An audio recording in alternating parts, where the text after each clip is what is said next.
Is Canada's existence at stake? No. Can I go back that way? À notre conférence de presse. Merci. Our government has been elected to do nothing. Financial experts who say your plan will only worsen Canada's deficit. It's making life less affordable for Canadians and is beginning to strain our government finances and starting to put at risk the social programs on which Canadians rely. Is that a prediction? I'm running hard so that I can be at the table. To knock Chrystia Freeland and Mr. Trudeau of the game and appoint himself Prime Minister is about the most undemocratic political maneuver we've ever witnessed in this country's history. You're here making a tough on crime announcement. Yeah. I didn't hear much of that from the Liberal platform, but there was a lot of that in the federal Conservative platform. Why didn't you come out with Pierre Poilievre and make these kinds of statements during the campaign? I shouldn't interfere in the federal election. Do you see Doug Ford as a problem for the federal party in the outcome of this race? I see Doug Ford as a problem for Ontario and for Canada. I think he's not doing a great job in running this province, and now he's trying to exercise his influence over other levels of government, and it's not like this guy is doing anything particularly well. I mean, you did used to work for him. I did. I'm speaking from experience. I tried to fix problems in this province, and he kept getting in his way and all his goons around him all the time. They wouldn't make anything better, and now we're seeing him because this guy's a political genius because he beat Bonnie Crombie and Stephen Del Duca, and now we got to sit around getting advice from him? No. We're sending Doug Ford onto Fox News to show them that we're not messing around up here. I shouldn't interfere in the federal election. You said in one of your speeches, Donald Trump is trying to break us so that America can own us. I said that many times. You said it many times. Yeah. Well, that's not the way things work. The old relationship we had with the United States, based on deepening integration of our economies and tight security and military cooperation, is over. I said that many times. You said it many times, but you talked very tough during your campaign and you rallied a lot of Canadians behind you. But let me ask you, Mr. Prime Minister, will there always be a Canada? There will always be a Canada. All right, elbows up. Elbows up. Is Canada's existence at stake? No.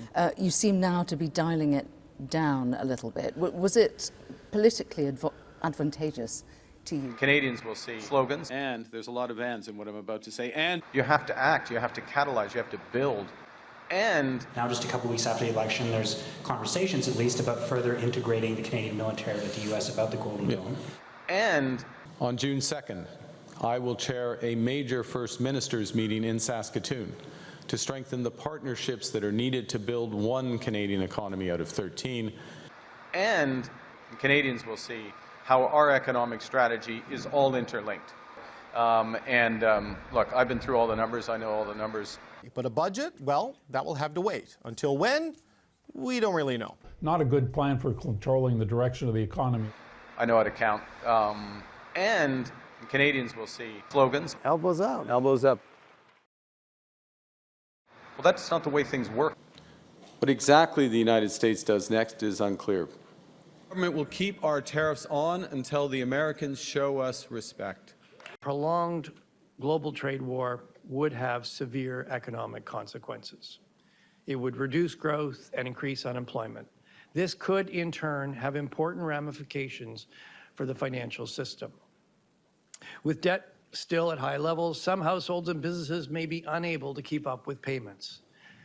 If loan losses occur on a large enough scale, banks could cut back on lending in response. This would exacerbate the economic downturn and put more pressure on businesses and households. The government will keep our tariffs on until the Americans show us respect. Him calling Canada the 51st state to your face. You have said that Canada should become the 51st state. Were you joking? You promised voters that you wouldn't meet President Trump until he respected Canada's sovereignty. There you were in the Oval Office. I'm sure you enjoyed that a lot. Is Canada's existence at stake? No. I mean, I believe it would be a massive tax cut for the Canadian citizens. You get free military, you get tremendous medical cares and other things. There would be a lot of advantages. We're the most integrated economy. We are the largest customer to the United States, so we always have a lot of things to discuss, and also how do we shape the global agenda together. And The old relationship we had with the United States, based on deepening integration of our economies and tight security and military cooperations, is over. We are conscious that we have an ability, if we so choose. Well, that's not the way things work. How do we shape the global agenda together? To complete the Golden Dome with investments and partnership. Is Canada's existence at stake? No. Canadians will see slogans. Elbows up. This past weekend, I met with U.S. Vice President Vance in Rome, where I reiterated what workers and businesses on both sides of the border have long known, that Canada and the United States are stronger when we work together. Canadians will see, well, that's not the way things work. The old relationship we had with the United States, based on deepening integration of our economies and tight security and military cooperations, is over. I said that many times. You said it many times. Ronnie McKenzie Gray with Global News. During the election, you were very Republican, saying that the old relationship that Canada has with the U.S. is over. You said that Donald Trump is trying to break us so he can own us. But now, just a couple weeks after the election, there's conversations, at least, about further integrating the Canadian military with the U.S. about the Golden Dome. What do you say to Canadians who voted for you based on your elbows up mentality with the Americans? Well, first, Canadians will see our government has been elected to do nothing. Government must become more productive by deploying AI at scale, by focusing on results over spending, and by using scarce tax dollars to catalyze multiples of private investment.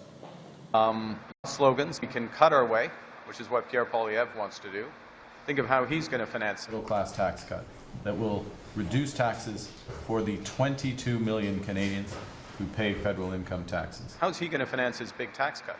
He's going to get rid of the CBC, he's going to get rid of foreign aid, he's going to get rid of dental care, he's going to get rid of child care. See what else he's going to get rid of. Okay, he's going to get rid of all those aspects. And then think that 1,000 flowers are going to bloom.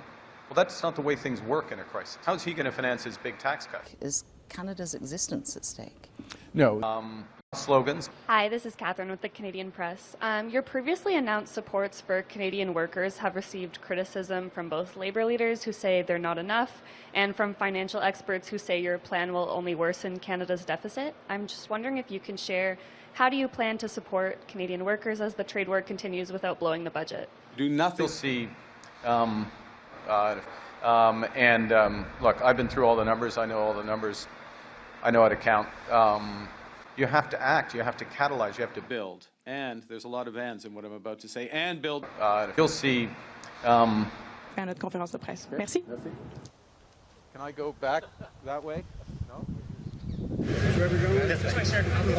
And Canadians will see slogans. Elbows out. Elbows up. And you'll see. This is a bit like driving your car with one foot on the gas and the other on the brake. Generally, especially if there's sloshy conditions under your tires, that's not a good plan for controlling the direction of your vehicle. Not a good plan for controlling the direction of the economy either. You might have seen, but a few of your MPs say it's nothing against you, but they want to have the power to trigger a leadership review if things go south, maybe in a couple of years. Are you comfortable with this idea? Is that a prediction, Catherine? I mean, what is it? A little confidence.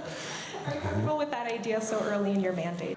I'm running hard so that I can be at the table. For Mark Carney to write a fall economic update full of poison pills and then put it on his rival Chrystia Freeland's desk, to knock her and Mr. Trudeau out of the game and allow him and appoint himself Prime Minister is about the most undemocratic political maneuver we've ever witnessed in this country's history.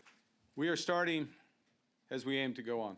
But let me ask you, Mr. Prime Minister, will there always be a Canada? There will always be a Canada. All right, elbows out. Elbows up.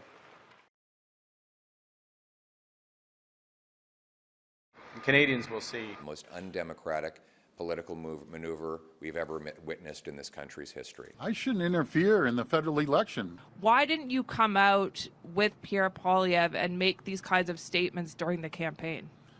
We're sending Doug Ford onto Fox News to show them that we're not messing around up here.